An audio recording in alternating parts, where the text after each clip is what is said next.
저는 떨리는 손으로 정의왕후의 치맛자락을 잡았습니다. 13살 어린 나이에 즉위하여 7년간의 수렴청정을 끝내고 비로소 홀로 서야 했던 위태로운 순간, 이런 불안한 친정이 시작된 데에는 이유가 있었습니다. 1476년 조선은 세조 이후 이어진 공신 세력의 힘이 절정에 달해 있었습니다. 명나라는 성화제 치하에서 문화를 숭상하며 안정을 누리고 있었고, 저 또한 그 흐름에 맞춰 조선을 진정한 유교 국가로 완성해야 했지요. 저는 할머니 정의왕후의 그늘에서 벗어나 직접 정사를 돌보기 시작했습니다.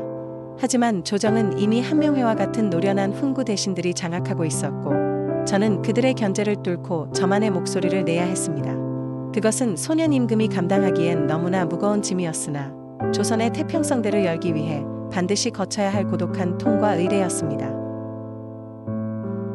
저는 갓 인쇄된 법전의 서늘한 촉감을 느끼며 감격에 젖었습니다. 부왕들이 시작한 방대한 작업이 자칫 미궁에 빠질 뻔했던 행정적 위기, 이를 극복하고 법전의 최종판을 완성한 데에는 이유가 있었습니다.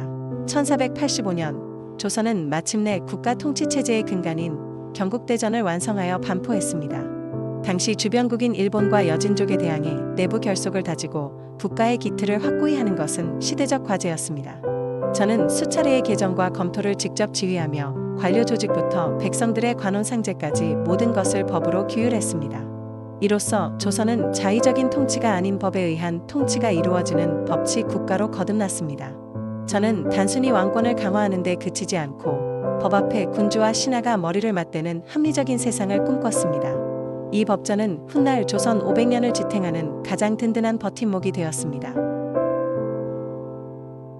저는 영남에서 올라온 젊은 선비 김종직의 손을 잡으며 신뢰를 보냈습니다. 공신 세력이 왕권마저 위협하며 부정부패를 일삼던 정치적 위기, 이런 파격적인 인재 등용이 단행된 데에는 이유가 있었습니다. 1480년대 저는 비대해진 훈구파를 견제하기 위해 지방에서 학문에 힘쓰던 사림 세력을 대거 등용했습니다. 그들을 홍문관과 대간 등 언론 직무에 배치하여 공신들의 전횡을 비판하게 했지요. 이는 조정에 새로운 활력을 불어넣는 동시에 극심한 정쟁이 불씨가 되기도 했습니다. 훈구파의 노골적인 반발 속에서도 저는 경연을 하루에 3번씩 열며 사림들과 토론했습니다.